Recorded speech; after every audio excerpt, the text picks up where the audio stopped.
Welcome to this explainer. I am absolutely thrilled to be with you today because we are about to decode the ultimate Cambridge AS and A-level computer science playbook. You have exactly 90 minutes to glory when you walk into that exam hall, and you need a bulletproof game plan. Specifically, we are zeroing in on what is arguably one of the most notorious, challenging, and universally feared topics in the entire syllabus, 9618, exception handling. Let's be completely honest with each other for a second. If you've ever flipped over a past exam paper, your eyes scanning down the page, and suddenly you see a massive 20-mark question asking you to write program code for exception handling, and you instantly felt your mind go completely, terrifyingly blank, trust me, you are absolutely not alone. It happens to the best of candidates. But today, we are going to fix that. We're going to break down exactly what the Cambridge examiners are looking for, step by step, using the official guidelines and examiner reports as our treasure map. We are turning that moment of panic into a massive point-scoring opportunity. To show you just how critical this is, let's look at a direct quote from a Cambridge senior examiner who recently stated, "Writing program code for exception handling is one of the most misunderstood areas in computer science. Let's fix that right now." This perfectly captures the exact pain point we are resolving in today's session. The issue isn't just about knowing how to write a basic piece of code. We aren't just looking at the raw syntax of a standard try-catch block here. We are looking at the deep, analytical, conceptual understanding that examiners absolutely demand when you are forced to apply these programming principles to completely unfamiliar, highly complex contexts. They want to see how your brain works when the code breaks. So here is our map to exam mastery today. 1. The challenge. 2. The procedural framework. 3. The method mark strategy. 4. Examiner warnings. And finally, 5. Critical analysis. Let's dive straight into Section 1, the challenge, understanding the trap. Why do so many incredibly smart, capable students completely stumble here under strict exam conditions? It comes down to understanding the mechanics of the test itself. The syllabus assessment objectives are strictly designed to target 3 distinct cognitive domains. First, knowledge and understanding. Second, application. And third, analysis. Now here is the trap that catches thousands of students every year. Many candidates dedicate all their revision time to that first domain, knowledge. They overload their brains with raw computer science facts. They memorize the exact syntax for exception handling perfectly. But here's the reality check. The Cambridge Assessment Framework heavily prioritizes analytical depth over superficial breadth. You absolutely must show connected, conceptual understanding that is completely transferable to whatever wild, unfamiliar context they throw at you on exam day. If you just regurgitate memorized code without actually analyzing the specific scenario provided in the exam paper, you are going to miss out on the vast bulk of the available marks. You have to adapt, apply, and analyze. And that brings us to a major hurdle right out of the gate, coming straight to us from the principal examiner reports. Examiners are sounding the alarm because candidates consistently confuse key terminology. Before you even think about writing a single line of complex code or jumping into an extended written response about your exception handling strategy, you absolutely must clearly define your terms. Why? By explicitly defining your terminology up front, you are immediately proving to the examiner that you possess that foundational conceptual understanding we just talked about. You are setting the stage for logical, structured reasoning. You're basically telling the examiner, I know exactly what tools I'm using, and here's what they do. Before we continue on to the framework, subscribe to our YouTube channel Ace the Exams at acetheexams_IGCS to excel in your Cambridge examinations. Click that subscribe button and hit the bell icon right now. Moving into Section 2, the procedural framework, standardized sequences.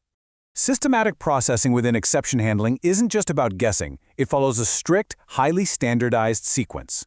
Let's break down the ultimate blueprint for success. Step 1.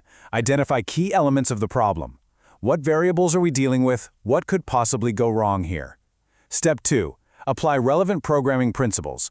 Which specific exception handling technique actually fits this unique problem? Step 3. Execute your analysis with clear working and notation. Don't just jump to the answer. Show the steps you took to get there.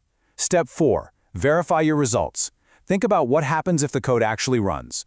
Does it catch the error safely? And Step 5. Present your final solution using correct terminology and an appropriate readable format. By memorizing and rigorously following this exact 5-step sequence every single time you practice, you ensure your processing is completely systematic and perfectly aligned with the rigorous academic benchmarks the Cambridge examiners are using to grade your paper.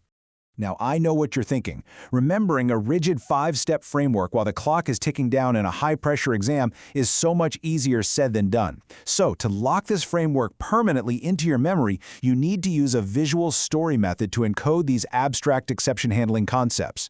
Map those 5 abstract steps into a highly concrete visual sequence in your mind. Imagine, for example, a high-tech factory sorting line for a veterinary clinic's massive database. First, the pet data comes down the line. You identify it. Next, it goes through a scanner where you apply the rules. Then, a robotic arm tests the data, executing the analysis. A quality assurance inspector verifies the results, and finally, the clean, error-free data is safely packaged and presented to the database. Whatever visual narrative clicks in your brain, use it. This ensures you will never, ever skip a crucial procedural step when the pressure is on. Let's shift gears into Section 3, which might be the most important part of this entire explainer: the method mark strategy, process over outcome. If there is only one massive mindset shift you take away from our session today, please make it this. Marks in the 9618 syllabus are heavily awarded for the process itself, not just the final outcome. The method mark strategy is your best friend. Examiners are actively looking to reward your logical, evidence-based reasoning. This means that practical application involves explicitly designing the algorithm, logically implementing the solution, thoroughly testing it, and thoughtfully evaluating its performance. Why is this so crucial? Because even if your final output is slightly flawed, maybe you have a minor syntax error or you missed a semicolon. If you have clearly documented your design process and your testing logic, you are going to pick up a ton of vital method marks. The examiner fundamentally wants to see the architecture of your thought process. They want to see the blueprints of your mind. So the absolutely crucial point here is that you have to demonstrate the entire journey. You must explicitly show the connection between these two critical data interpretation skills on your paper. On one side, you have extracting raw data, say figuring out the logic from binary representations or pulling variables from that complex veterinary clinic problem description we just visualized. On the other side, you have drawing solid, evidence-based conclusions from that data. You are performing calculations, establishing clear logic, and then using all of that as concrete evidence to support your chosen exception handling strategy. Don't just show me the starting line and the finish line. You have to show the examiner the entire bridge in between. Stop scrolling. Subscribe to our YouTube channel, Ace the Exams, at acetheexams_IGCS to excel in your Cambridge examinations. We've helped thousands of students improve by 2 to 3 grade boundaries. Join them right now by subscribing to acetheexams_IGCS and turn on all notifications so you never miss our weekly exam strategy sessions. Welcome back. Let's get right into Section 4, Examiner Warnings, Top 3 Pitfalls. Let's treat this next part like a bit of an interactive workshop. Imagine you are reviewing a piece of sample code right now. You are scanning it for flaws. What are the 3 classic traps pulled directly from the principal examiner reports that you must avoid at absolutely all costs? Number 1, using the wrong formula or algorithm for the context. This happens all the time when a student memorizes just one single rigid way to handle exceptions and then stubbornly tries to shoehorn it into a unique scenario where it just fundamentally doesn't fit. You have to be adaptable. Number 2, forgetting to check boundary conditions in edge cases. Think about this for a second. Exception handling is literally entirely about dealing with edge cases. If you don't explicitly account for the absolute extremes, the maximums, the minimums, the null inputs, your code is basically completely useless in the real world, and the examiner knows it. And number 3, providing generic answers that are not specifically tied to the context given in the question. This is a massive mark loser. If the exam paper gives you a detailed scenario about managing a live database for a busy veterinary clinic, your variable names, your error messages, and your written explanations better clearly reference that exact clinic. Do not give them a generic explanation about data A failing to load data B. Context is everything. Finally, let's explore Section 5, Critical Analysis, the differentiator. This is how top-scoring candidates elevate their answers from average to truly extraordinary. Top students have completely mastered comparative analysis. When a question asks you to evaluate different approaches to exception handling, you cannot just lazily list a few facts about each one. That's not analysis. You must physically show both the similarities and the differences between the competing approaches. To do this effectively, you need to deliberately use comparative connectives in your writing, words like whereas, conversely, similarly, or on the other hand. And crucially, you must support every single claim you make with direct evidence from the scenario, ultimately drawing a definitive conclusion about their relative importance and efficiency. Let's look at exactly how you structure this analysis. To properly evaluate your algorithm's overall quality, you must explicitly map out specific criteria for the examiner. First, you look at time complexity, where the metric you examine is the actual execution speed. Next, you look at space complexity, where the metric examined is the memory usage of your exception handling routine. Then, you look at edge cases, where you examine those tricky boundary conditions. But listen to me carefully, you do not stop there. That's where the average students stop.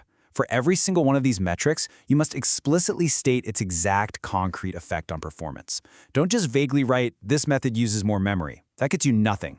You must write, "This approach increases space complexity, which negatively impacts overall system performance in this specific memory-constrained database environment." Do you see the difference? You are explicitly linking the metric to the real-world effect.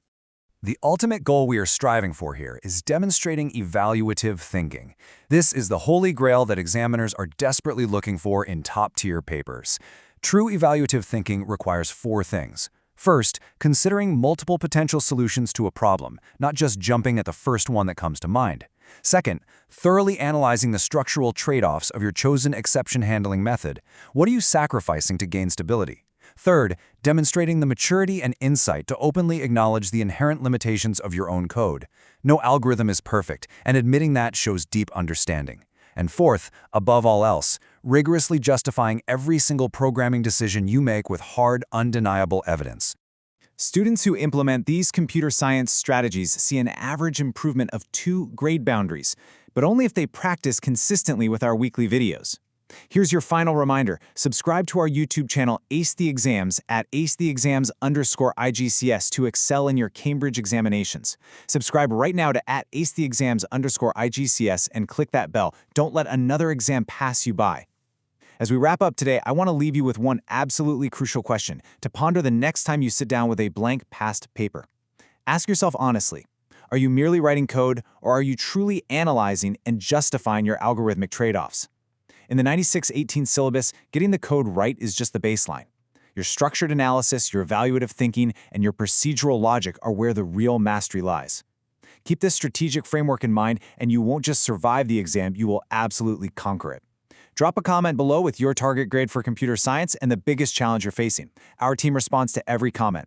Like and share this video with a study partner. Ace the Exams, your Cambridge success starts here.